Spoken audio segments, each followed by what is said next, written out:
And now I'd like to open the meeting to the sharing of testimonies of healing through Christian Science. Jim from Arizona, go ahead. Good evening. For a goodly number of years, I struggled along from paycheck to paycheck. It just seemed as if there was not sufficient funds to go around. I did give to my church, but always felt that tithing was well beyond my means. Finally, I got the thought that I should try this concept of tithing. I made a list of all my incomes and subtracted from that total that I tithe. In other words, I chose tithing first. Immediately things changed, and severely so. I had been investing in the stock market as a retirement savings fund. And the advisory group I was using suggested that at that time, rather than investing in stocks, one should invest in a rental property. I purchased a rental home. Because of the uncertainty of the stock market as a strong investment, most of these funds were transferred to investing in rental homes. When funds were available, I would purchase another property. To date, I have 9 rental homes, plus my own home. I am most grateful for this angel voice that came to me to begin to tithe, and I attribute all the success to that decision to tithe. I am most grateful. Thank you. And thank you. Elsie from Alabama, go ahead. I wanted to give thanks for our magazine, Love is the Liberator. I appreciate the work involved from the articles and the proofreading, the printing, mailing, until we receive this treasure. This month, I have been doing my personal watch on God's government. So I was so pleased on the theme in the magazine, and it came in handy as I was searching for articles on this subject. I am so grateful for all who contribute to this precious magazine, and I especially want to thank you for the readings tonight. You've given me more ammunition and the beautiful music. Thank you. Chardell from Pennsylvania, go ahead. Good evening. Tonight I would like to share a gratitude for God's allness and all power over the universe. Last summer I planted 2 baby vines on the north side of our house near a trellis, one on each side. During the summer I watered and checked on them daily. They lost leaves, turned brown, and by August they were dead. Totally. I had read about a healing concerning plants that were left to God's care alone, and that is what I did. I stopped looking and prayed instead to know that if God wanted these expressions of love to grow, they would. And today, they are alive and well and growing up the trellis. They're about 3 feet high, even in these cold nights. The lesson for me is give all to God. I give praise from a distance and thank God for His mercy, love, and demonstration of His power and glory. I also have to mention the readings and the music and everyone who helps with this service. Thank you. Thank you.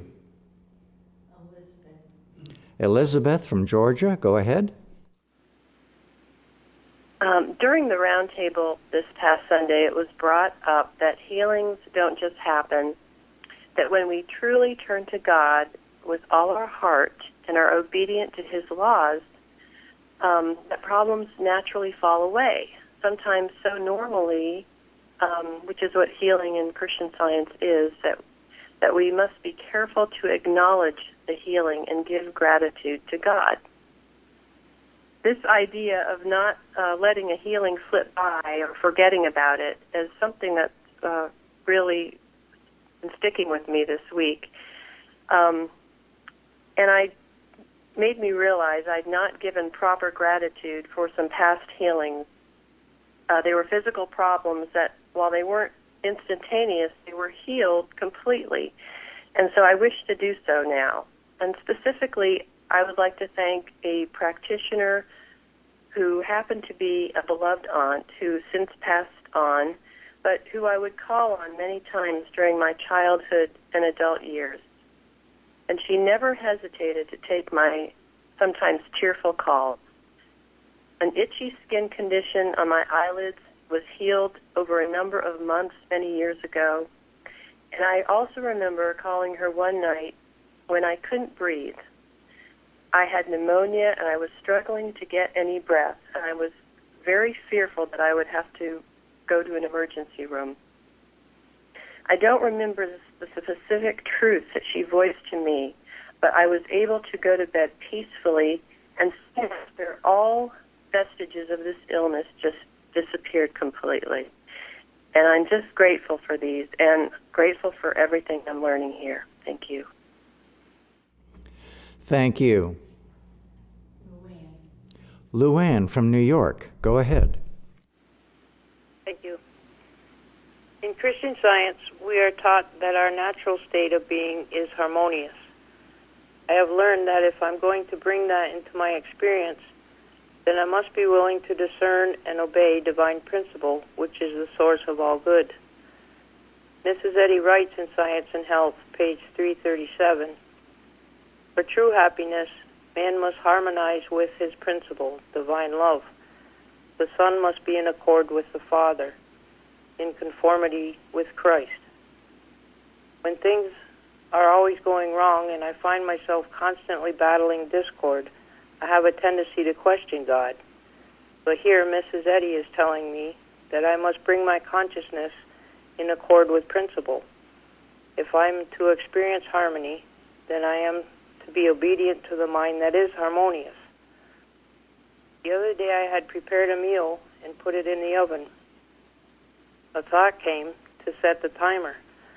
I've never in my life set the timer on the oven or even thought to do so, but I have at times filled the house with smoke because I forgot I was cooking something.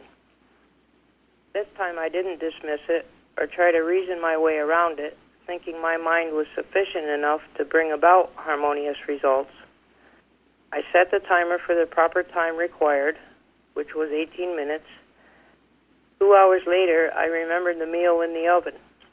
The oven had shut off, as timed, and my meal was perfectly cooked.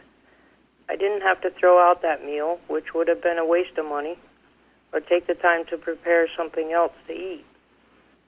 God knew what I needed and provided me with a lesson on the correlation of obedience and harmony and an understanding of what it means to be in accord with the Father. I'm so grateful to God for these lessons and for all that I'm learning here. I'm grateful for my practitioner for opening my thought and helping me to be more receptive to these truths. Thank you. Thank you. Barbara or Ken from Pennsylvania, go ahead. Hello. Thanks for every aspect of the service tonight, but most especially the readings. It is a reflection on my decades of reading the weekly Bible lesson without studying it that I did not know until tonight the context of to obey is better than sacrifice. What an eye-opener. Thanks in large degree to Plainfield's Saturday Bible studies, I am just barely beginning that study. Thank you. Thank you. Linda from Pennsylvania, go ahead. Good evening. Thank you for the readings on government, for the beautiful music and hymns tonight, and the wonderful testimonies. I am grateful for some lessons that I have had to learn recently. For most of my life, rushing around seemed normal to me. At times I would weary of it, but it became such a habit I couldn't stop it. One thing that would happen frequently was I would bruise my legs from not being careful and bumping into things. Recently, while working with a Plainfield practitioner on quieting my thought in this active state of mind, I got a bad bruise. Usually I would live with it for a week or two and didn't think much about it until I realized that the swelling, tenderness, and discoloration faded in less than 2 days.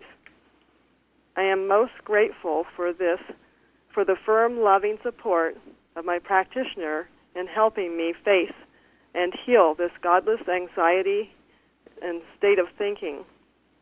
During this time, I also came across in a book by Carpenter some thoughts that were regarding rushing about. One was, it wasn't what you do, but how you do it. And the other was that rushing around creates a negative atmosphere, which is certainly not what I want to do. I'm very grateful for all that I am being taught here that brings me closer to God and the opportunities to give back. Thank you, Plainfield. Thank you.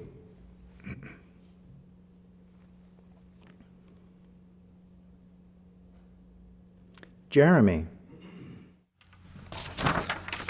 I am so grateful tonight for learning about watching here in the church. When I first came to Plainfield, I had no idea what to do during a watch, so I just sat there quietly. But I knew that with time it would become clear what to do. And after a while, I started seeing how watching could be used to put myself at ease with any worries I had about the world. During that time, I started submitting possible Unity watches to my practitioner, and with her support and editing, some were even used. There's a phrase that gets mentioned in the software development world, which is fail quickly. Basically, it means put yourself out there and risk being wrong in order to see how to do things right. I don't really know why that needs a catchphrase, since that's what we are raised to do. It's how school works and how jobs work. We try, we mess up, get corrected, try again, and do better. It's the way that this church works as well, with an emphasis on demonstration and correction and proving the practical nature of Christian Science. This really impressed me immediately, and each day I am grateful for it, because it makes perfect sense to me. It doesn't feel right to not actually be doing something or to not be progressing. We aren't here to engage in wishful thinking or hide ourselves away from the demands of day-to-day life. I tried that and it didn't work. Christian Science has given me the method to live and think and work and love in a useful and constructive manner for God's glory, and this church gives support and feedback to help that process. Because of this, watching is now something that feels very active to me. I take the time to watch, and then afterwards this feeling stays with me. While I was writing this, I was wondering what to call that feeling, but then I realized it must be dominion. Now, I know I'm in the baby steps of Christian Science, but a solid step sure feels different than an uncertain one. And these past few steps have felt so certain. I'm so grateful that God brought me here, because without this church, without Christian Science, I always felt like a man without a country. Now I feel like I am home. Thank you so much for every lesson, service, discussion, article, book, forum post, newsletter, Unity Watch, and for daily practitioner support. What a blessing it is to be here. Thank you.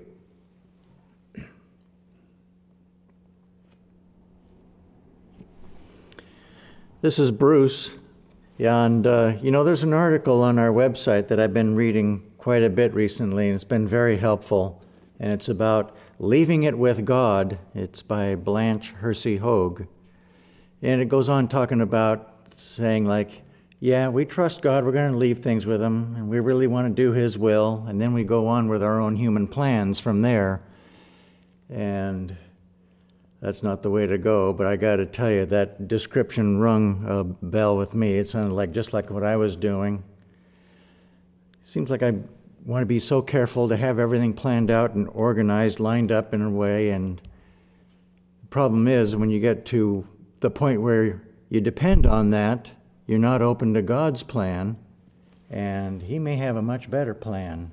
Kind of reminded me of what we were talking about in our Bible study the other day about Naaman, who came to Elisha for healing, but he also came with his own expectations. And it didn't work out that way. And he did get his healing, but it was after he released his own expectations, his pride, and whatever things that were going on with him. When it was all released, God was there to help him. Well, that whole thing helped me a lot this week because I thought I had my week lined up, and sure enough, one thing after another would come up and would disrupt my expectations until I finally learned that my expectations are really from the Lord, and His expectations for me are far better than my own for myself. And I just prayed to God, don't let me lose hold of self-restraint. Let me stay close to you. And every time I did and released it all to God, sure enough, His plan came through, and it was all fine. It was good. And it was entirely different from my own plans for my week, but God's plans are certainly far more better. So I'm grateful for the opportunity to learn more and more to depend on our Heavenly Father instead of my own planning, despite how well-intentioned it may be.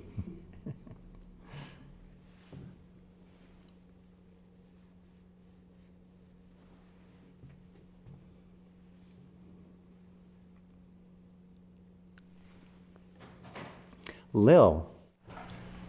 I'm so very grateful for a healing I had of a swollen gum in my mouth a while ago. It started slowly, then quickly enlarged, so I called practitioner for help. I was assured that nothing can touch me but love, God good, that this was illegitimate. And when I hung up the phone with the practitioner, I felt a sense of peace and uplift.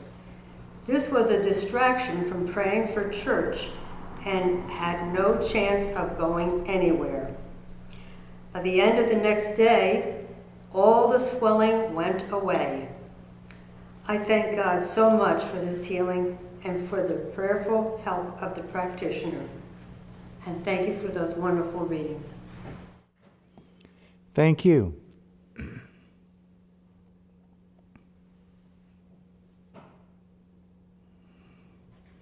Carol. At a class recently, a statement was made that people blame God when things go wrong, but do they ever give Him the credit when things go right? That really impressed me, and I've been thinking about it ever since, that when things go right, am I thanking God for it? Am I laying at His feet that He's the one that arranged it? I didn't arrange it, that He did. The way was already prepared, and everything worked out in His way. So I just am so grateful for that lesson because it's such a wonderful reminder to keep God in everything and thank Him when things do go right, because most often they do. And people tend to forget God in situations like that. Oh, isn't it just fine? This is the way it's supposed to be. Well, only when God's in control, that's the way it's supposed to be.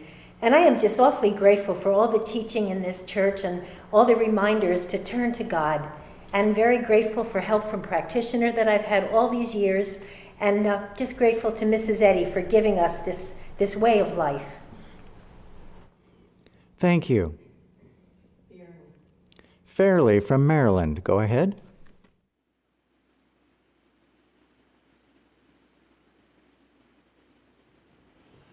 Okay, we don't hear you, Fairley. You may be on mute where you are. I forgot I was. Okay, go ahead. I want to thank the Plainfield Church for all of its outreach through our website, as well as all the opportunities to hear or participate in the Bible studies and roundtables. A friend who is a member, whom I have, who is a member of a Christian Science church much longer than I have been, ever since she learned about Plainfield, she began listening to our audio offerings and continues to do that for 2 or 3 years now and subscribes to the Liberator. And I gather there are many people who are not members but who are learning and advancing through all that is offered at Plainfield. And I am very grateful to be joined by the many. And our watches add to that. Many thanks, and thank you for the most strong powerful readings tonight. Thank you.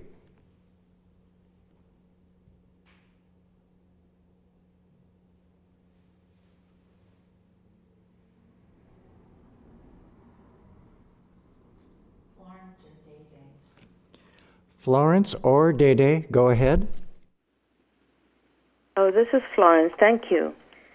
Tonight I'd like to give gratitude to God for leading me to Christian Science, particularly for the acknowledgement that He alone governs, not man. Thank you so much for the readings which affirm this. And I have deep respect for this principle because if we look at Christ Jesus' life, He was letting the Father lead Him in everything that He did.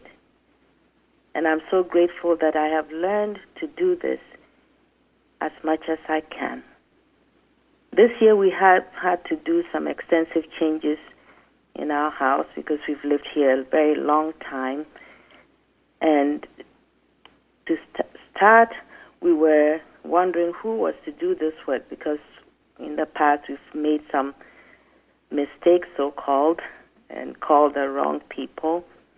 But this time, knowing better, I prayed about this, that the whole project is in God's hands. It is His idea, and therefore He will lead us to the right person.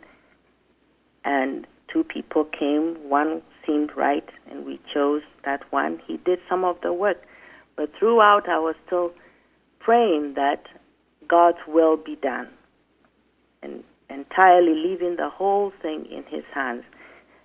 There was a beautiful calm that came, and then one day a friend of ours came, and he gave us a name of someone who knows how to do almost everything that needs to be done in our home. This man gave us a very reasonable estimate.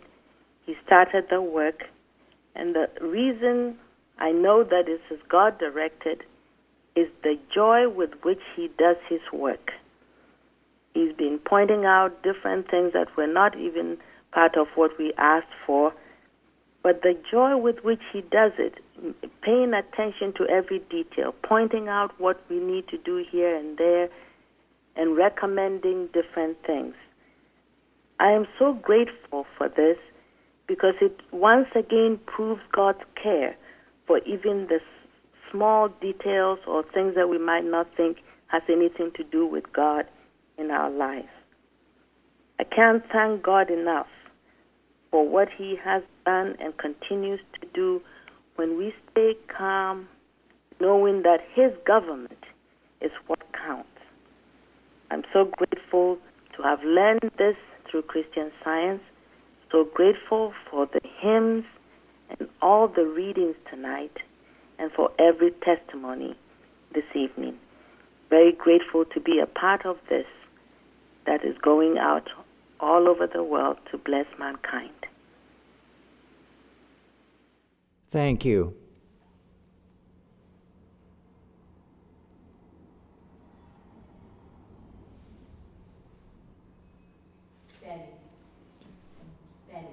Betty from California, go ahead.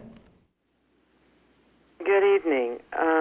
I had started to list all of the blessings I had received from this church, and there's quite a few. And as I was listening to the testimonies, I was looking at something on my desk, and it's from Joel 2:25, and it was this: "And I will restore to you the years that the locust hath eaten." And there was a time, probably for about 10 years, that I had felt, this was before I became a member of this church, and it was after I got a divorce, and I had to move a couple of different times anyway. And after I had found this church, I don't remember exactly what happened, but I'm sure I was talking to a practitioner about some of this and about how all this stuff happened and whatever. And they gave me this to work with. And I'll tell you, it was the best thing that I could have been given, because it made all that sorrow and grief or whatever that happens sometimes, where you feel like you just went down the wrong path for a really long time. And it made it all go away. And I realized that if I hadn't gone through some of those steps, that I wouldn't have appreciated what I found with the Plainfield Church. And I was able to let go a lot of that sadness and whatnot, that now it just feels like, oh, it really was such a blessing after all. So I just want to thank the Plainfield Church, the practitioners, and all who support this church. I'm just so grateful that we get things like this out of the Bible. The Bible study is such a wonderful thing, because we were never given this when I was in Sunday school. We had a few things from the Bible, but nothing like this. And I'm just so grateful for all I've learned here. Thank you. Thank you. Craig. Thank you very much for those readings. It made it appear, why does it take me so long to follow so closely to God? It's so simple.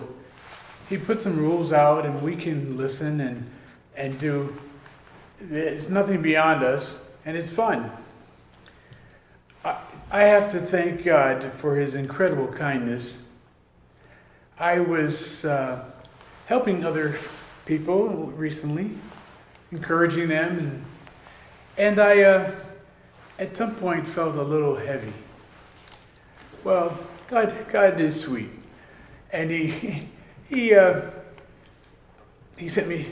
directed me to this, just the sweetest little video, and I'm sure it was him because it was just what I needed, a sweet comedy that just cheered me up. And then I was at work during that same period, and I had some tasks to be done. But tasks have to be done regardless of whether you're heavy or not. Have heavy things on you that I've been dealing with. And so I accepted, yes, I'll do it. But then I was having difficulty. And I prayed and knew from what I've been taught, God's work is already done. And I said, I know who I am. I'm God's, and I can do it because he's done it already. And I went on about, and by gosh, he just lightened my load. He says, don't do this, do this. And it made the biggest difference. And I just, things just have been coming together so beautifully. There's nothing too difficult for God. Everything is easy when we're ready to do it. I thank God for his incredible kindness, and the key is to listen and obey him and do his work, and then all those things happen. So I thank God for this church. He's shown me what his work is and how to do it. Mary Baker Eddy and our practitioners. Thank you. Mary. I have a letter from Virginia. Dear fellow members, with grateful thanks to each dear member who is dedicated to the mission of promulgating Mary Baker Eddy's pure revelation of Christian Science, I send my monthly contribution with great joy. I would just like to thank everyone who has been tithing and giving to our church. We rely on your donations. As you know, just about everything we have on our website goes out freely with the intent, freely we have received, freely give.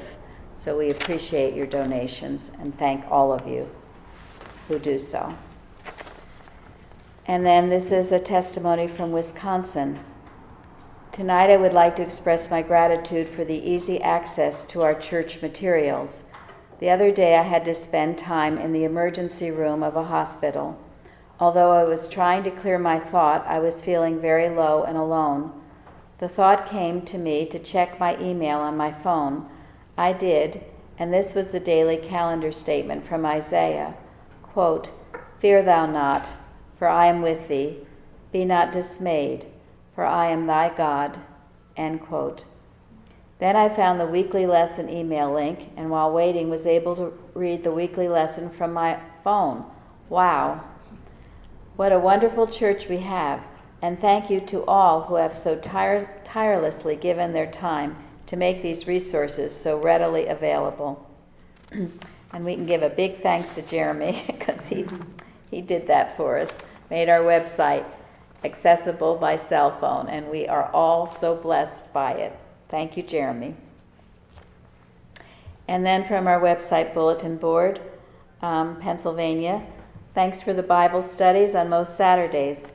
While I haven't often participated in the discussion, I do find both listening and seeking answers to the questions in preparation for Saturday morning very helpful. And Maryland, much gratitude for this past Sunday's roundtable, April 10th, discussing Christian Science healing, recognizing it when one has a healing rather than thinking it would have happened anyway, the need to focus on knowing and loving God more, never believing in any power apart from God. Our Sunday roundtables are invaluable to advancing in the true practice of Christian Science. And New York, sometimes I read how Christian Science as a method of healing, or it is called this healing science, as if the primary focus is healing. I think this is misleading and hides the true purpose of Christian Science. I was reading Martha Wilcox, and she wrote about this in a way I was thinking of. Quote, "Christian scientists are not primarily engaged in demonstrating over sin, disease, and death, but they are earnestly endeavoring to establish as their thought the principle of divine science in which such misconceptions have no being." End quote. And then lastly, Pennsylvania. Once again, I wish to express gratitude for our website. On the carousel is an article called "The Illusion of Animal Magnetism" by Daniel Jensen. This article is helping me to understand the importance of right thinking and being always on guard concerning false beliefs that often seem innocent. That article, "The Illusion of Animal Magnetism," is one of my favorites. I have many favorites, but if you haven't read it, do read it.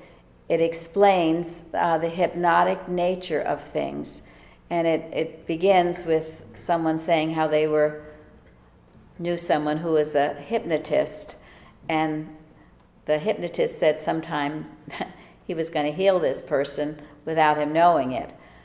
So they were out to dinner one night, and the Christian Scientist, the man, ordered some lamb chops, and when the waitress came, he received watermelon, or so he thought. And he began to complain to the waitress that he didn't order watermelon, he'd ordered lamb chops. And the waitress said, no, you've got lamb chops, honey. And anyway, the hypnotist that he was having dinner with had a smirk on his face, and he realized, the Christian Scientist realized, that he had been hypnotized, that he had thought he was getting watermelon, when in fact he had gotten the lamb chops. So, if any of you have ever seen that kind of a show, even a magic show, you can tell how easily you can be fooled, how the senses, the physical senses, are deceiving. And the article brings out one way you cannot be hypnotized is if you hold to a statement of truth, whatever that statement of truth is, even the multiplication table. And here in Christian Science, we learn these tremendous statements of truth from Science and Health and the Bible. And if you declare them, and if you know them to be true, you cannot be hypnotized by sin, disease, or death. This is actually how Christ Jesus healed. He knew if God didn't make it, it wasn't true. It might appear real, it might seem real, it might look real, it might even taste real, but it isn't real, and you can prove it not to be. And you don't have to take anybody's word for it. You can start demonstrating this yourself. It's a tremendous article, and it is the truth, and it will lead you out of a false sense of existence into the real creation, God's creation, out of the Adam dream into the New Jerusalem. I'm so grateful to be here tonight. I'm grateful for the wonderful readings that we heard, testimonies, music, every good thing. So glad to be with you all. Thank you.